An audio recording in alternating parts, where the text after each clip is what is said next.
Alors la fonctionnalité que je viens d'utiliser dans les styles, bon, elle se trouve aussi dans la palette paragraphe, menu texte paragraphe. Ici en bas, elle se trouve là. Ça, c'est là qu'on demande manuellement sur un paragraphe, puisque vous comprenez la différence entre la palette paragraphe et le style paragraphe.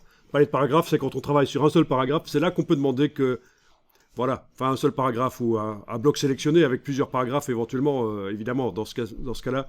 Quoique, on peut avoir un long paragraphe qui s'étend sur plusieurs colonnes, mais c'est là qu'on va demander que les lignes soient l'une en face de l'autre. Ça, c'est un détail, mais ça fait la différence avec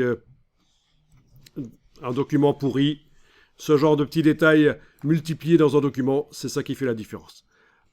Alors, cette fonctionnalité, je ne l'avais pas précédemment parce que j'avais installé les fonctionnalités japonaises de InDesign dans mon InDesign.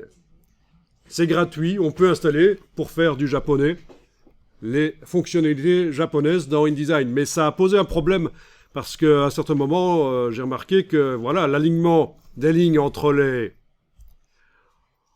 colonnes, ça ne marchait pas.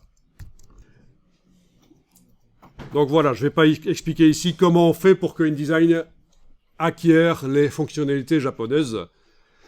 Je ne vais pas l'expliquer en détail. Il faut juste savoir que c'est une question de désinstallation,